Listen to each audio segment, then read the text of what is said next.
Matosinhos foi sempre uma povoação marítima. A povoação situava-se exatamente no estuário do rio Lessa. Era nesse estuário que se abrigavam os navios quando havia tempestade ou quando era difícil entrar a Foz do Douro. Depois a Foz do Douro acabou por se tornar praticamente impossível e nasceu no tal estuário do Lessa um grande porto artificial, que é o Porto de Leixões. O Porto de Leixões, como toda a gente sabe, é o principal porto do norte do país. Mas essa história marítima de Matosinhos vem desde muito longe.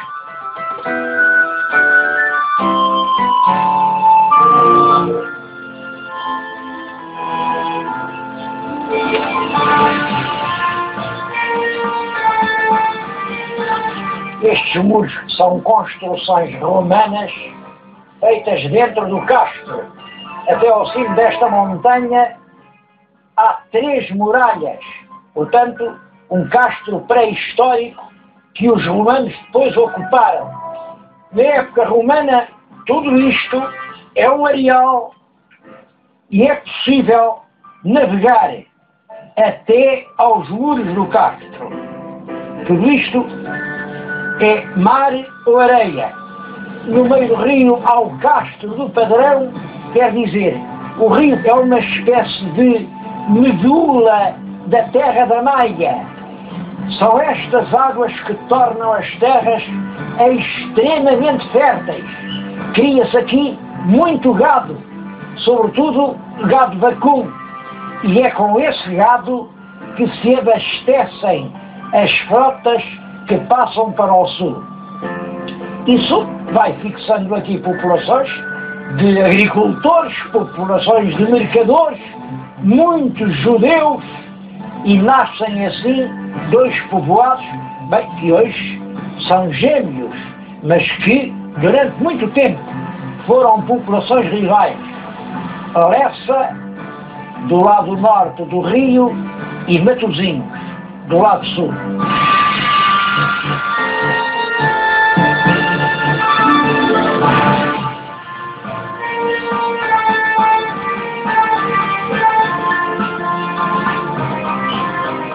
Este concelho de Matosinhos é pequeno, isto tem 62 km². Bom, e é povoadíssimo. Isto tem cerca de 400 e tantos habitantes por quilómetro. E a população continua a crescer. Sou da freguesia de Santa Cruz do Bispo. Vim aqui por uma razão curiosa. É que há aqui uma tradição que eu não sei explicar, ligada a este monumento. Aquele homem, chama-no Homem da Massa. Parece que um daqueles braços, outrora, tinha uma massa de bater. E tem junto um grande leão. É um mistério. Não se sabe realmente o que isto é. Está aqui há séculos. Há quem diga isto era uma coisa pré-romana, um ídolo local. É possível. Outros dizem não, é uma coisa romana, porque parece muito perfeita, muito proporcionado. As pernas, o tronco, a cabeça, tudo aquilo tem dimensão certa. Seria um ídolo romano? É possível. Ou seria já da Idade Média? O que se sabe é que as raparigas e os rapazes dizem que ele é mais casador do que o Santo António. As moças daqui costumam vir aqui num certo dia, põem à volta do pescoço grinaldas de flores, abraçam-no e pesem que as caçam. Os rapazes também vêm aqui e, em honra dele, dão-lhe a beber tigelas de vinho. Se elas não casam, aí é que as coisas correm pior. Vêm no ano seguinte e apedrejam-no com as garrafas.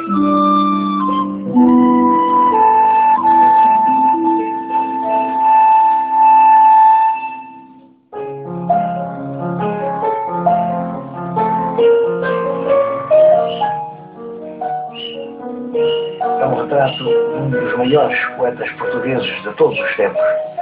Um retrato de António Nobre. Um retrato pouco conhecido. Pode-se dizer que quem o pintou era, sem dúvida, alguém que o conhecia profundamente. Só pinta uns olhos assim quem conhece profundamente um amigo. Ele está assinado, é um Edmundo Come, e era colega do António Nobre na escola em Paris, na Sorbonne. Isto no ano 1892, que é o ano em que António Nobre publica o seu primeiro e grande livro, O Sol. A obra deste poeta, no fundo, é este livro, O Sol. Claro, ele tem outros, e isto são as despedidas, mas as despedidas são versos que o próprio António Nobre não publicou em sua vida e que um irmão, que era extremamente afeiçoado, o irmão Augusto, publicou depois dele morrer.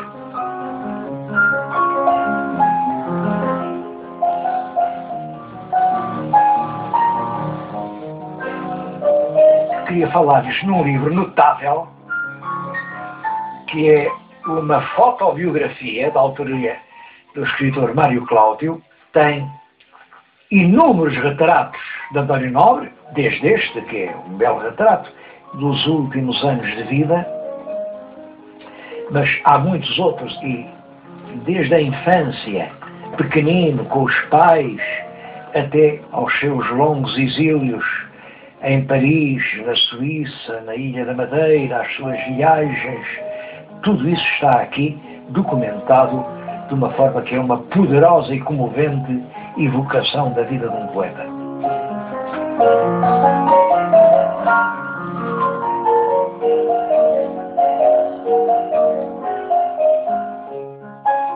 A praia de Lessa era um encanto. Tomava-se mesmo bem no rio Lessa.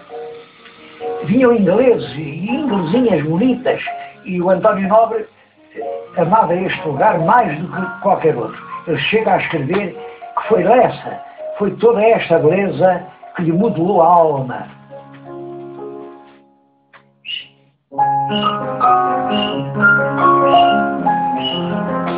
Estas telas do pintor Agostinho Salgado mostram-nos um pouco da Lessa que António Nobre ainda conheceu.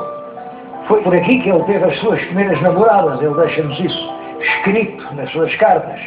Foi aqui que ele teve os seus primeiros amigos. Estava em França quando escreveu uma carta a um amigo em que dizia: invejo-te porque de resto é Lessa a terra onde eu tenho educado a minha alma, onde estão ligadas todas as boas recordações da minha vida. Talvez por isso mesmo a família depois dividiu o espólio e deixou uma grande parte dos trabalhos literários do António Nobre aqui a Lessa.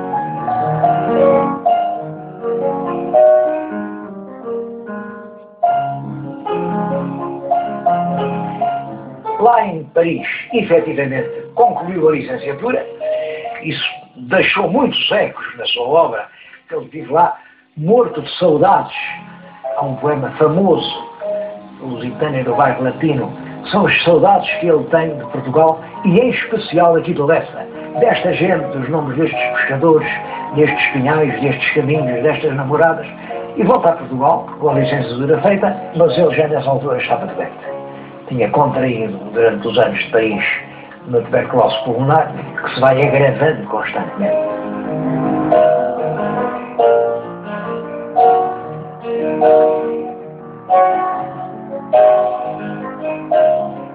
Esta carta é do dia 16 de março de 1900 e ele morreu no dia 18, 2 dias depois. Morreu e quis ficar enterrado aqui em Lessa. Lessa era a pátria da sua eleição.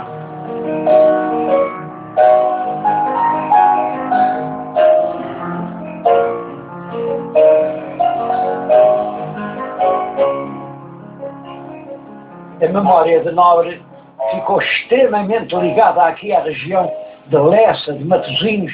Naquele rochedo está uma lápide com uma estrofe em que ele fala da praia da Boa Nova e fala na grande torre de sonhos que ele aqui ergueu.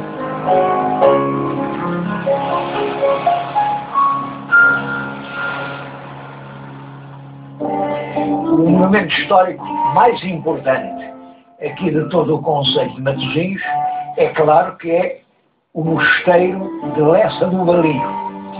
É realmente um enorme edifício gótico.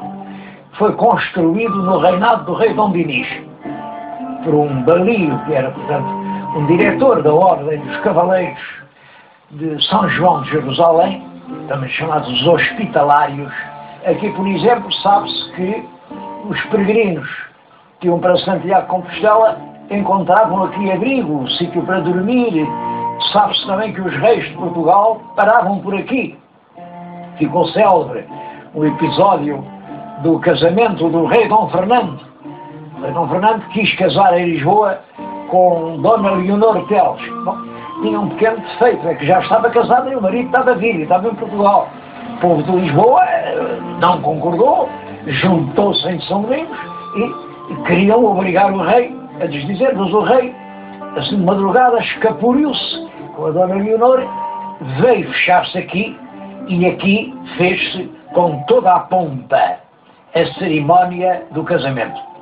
É importante saber que os reis também usavam estes aposentos para se instalar. Os reis de Portugal não tinham palácio no Porto e, portanto, certamente, quando vinham aqui para o norte, esta seria uma das instalações onde eles ficavam. Para mim, com uma forte probabilidade, estamos também no lugar onde nasceu o infante Dom Henrique, o Navegador.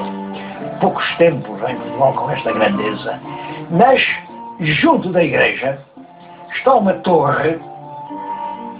É um edifício militar, tipicamente militar, com 6 pavimentos.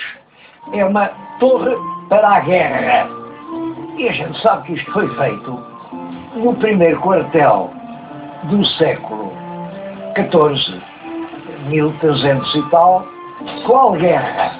Para a única guerra que nessa altura havia, que era uma guerra civil entre os partidários do rei Dom Dinis e os partidários do infante rebelde que veio a ser Dom Afonso IV.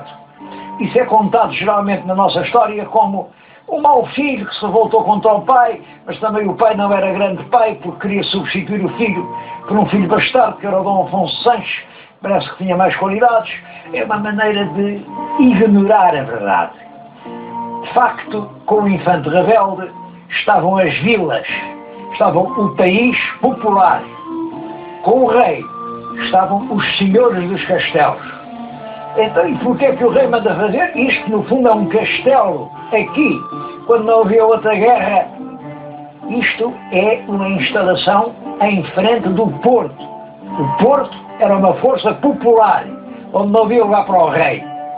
Isso é que indica, é uma hipótese, evidentemente, que eu estou a pôr, mas é essa razão que justifica que o rei Dom Dinis, através do Balio da Ordem dos Cavaleiros de São João do Hospital, tenha amado a fazer aqui uma verdadeira fortaleza, uma força para se defender do perigo que podia vir do Porto.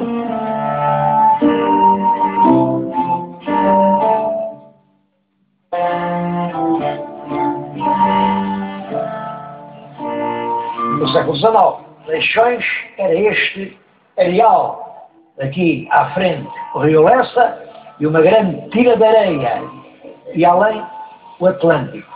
Vê-se ali o Castelo do Queijo, aqui o memorial onde apareceu o Senhor Jesus de Matosinhos, e aqui é que hoje se ergue a grande cidade.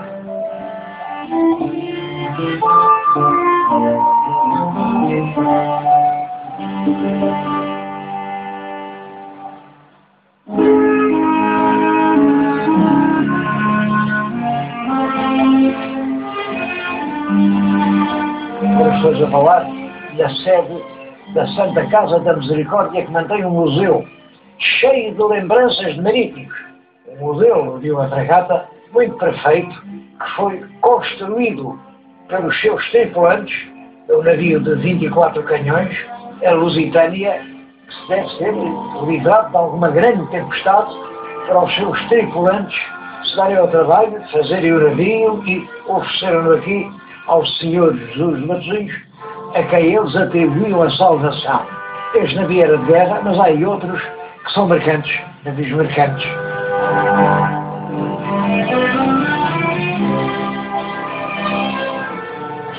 Aqui são mais assuntos marítimos, ali são mais doenças. E todos os ex-votos que estão aqui descritos neste livro, 800 anos de dedução, que tem a reprodução de todos os ex-votos e uma explicação do que eles representam. Isto é importante porque dá muitos pormenores da vida íntima, do arranjo da casa, até da navegação. Este, por exemplo, que está aqui, é muito interessante. Vê-se um batel, um pequeno barco, cheio de gente, porque eles vinham da Bahia, do Brasil, mas uma tempestade pavorosa afundou-lhes a corveta em que eles navegavam.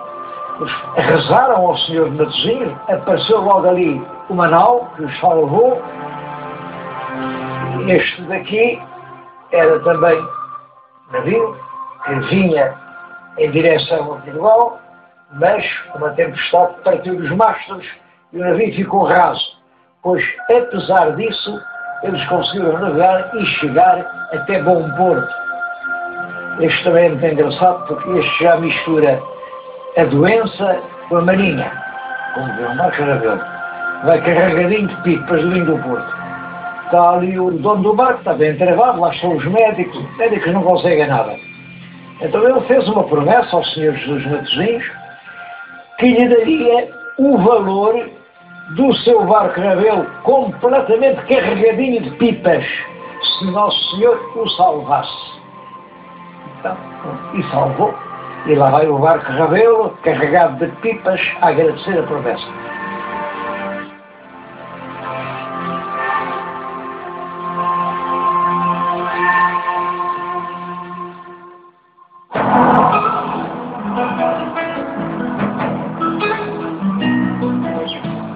Durante muito tempo, a gente do Porto era aqui que vinha comprar louça. Eu estou diante de alguns estandes de louça, tenho na mão uma peça engraçada, nova, é uma apologia à pesca de bacalhau, é uma mistura. Aqui vem um barco com a cruz de Cristo e estão dois grandes bacalhaus. Bom, mas há milhares e milhares de peças. Mais importante é que lá são os louceiros, os ceramistas do Norte. Há de tudo, há os latoeiros, há os homens mobiliários, a doçaria. É uma amostra interessante de até que ponto o artesanato continua vivo. Penso que isto podia ser um atrativo. Isto e tudo quanto há por esse país, em toda a parte, há algo diferente. Em Portugal, o melhor não é o que é igual lá fora. Aqui o sabor está todo na diferença. É preciso cultivar a diferença. Esse é que é o grande valor que nos pode abrir os caminhos do futuro.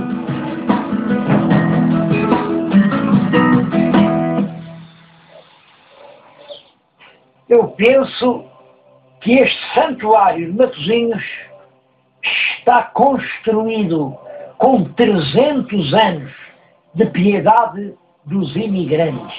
Gente aqui da Terra da Maia que vendia tudo quanto tinha para pagar uma passagem para o Brasil e de lá não se esquecia, ia mandando ano após ano o seu óvulo para o Bom Jesus de Matosinhos.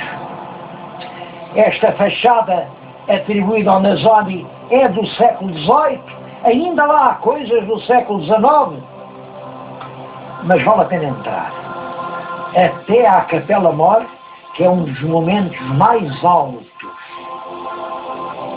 do barroco português. Eu não conheço nada em talha tão belo como esta Capela Mor de Matosinhos. São quadros esculpidos na madeira, os grandes passos da Paixão do Senhor.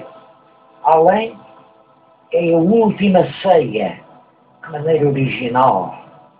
Depois, o Senhor passa com os seus discípulos a última noite no Horto das Oliveiras. Depois vieram chamá-lo, lá está ele, perante o sumo sacerdote, que o deixou condenar. Ali é a flagelação. Depois, coroaram-no de espinhos. Ali é o é que se homo apresentaram ao povo, eis o rei dos judeus, obrigaram-no a carregar a sua própria cruz. E veio a Verónica que enxuga as lágrimas sangrentas do Senhor. Cristo é pregado ali brutalmente no madeiro. E tudo isso serve de introito à imagem que já então tinha muitos séculos de existência.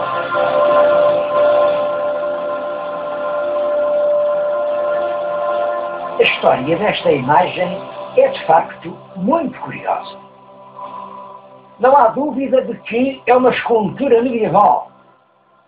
Os especialistas dizem século XII, século XIII, estava no mosteiro medieval, mosteiro de Boças, de lá veio para aqui.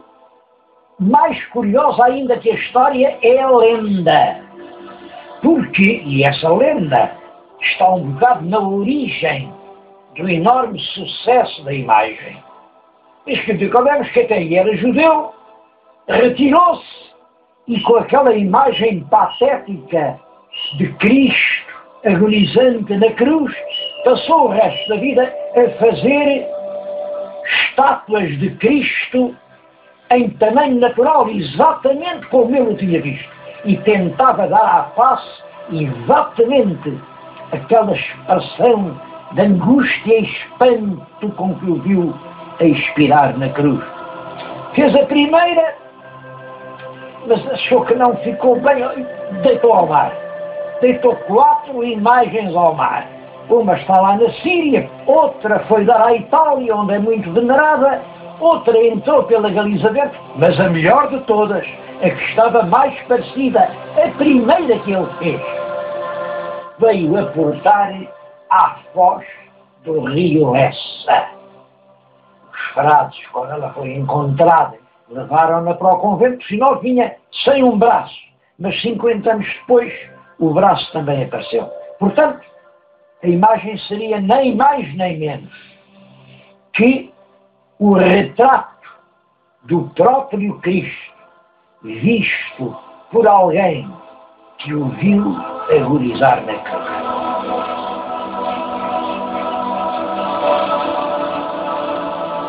Tudo isto tem um grande caráter lendário. De qualquer maneira, a imagem ficou sempre ligada à ideia do mar e sempre à ideia de pescadores que, nas suas redes, encontraram essa imagem sagrada.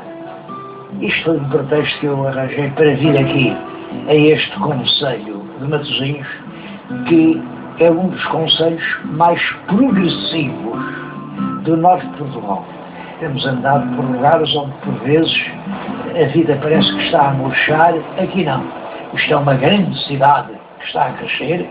É uma alegria vir aqui.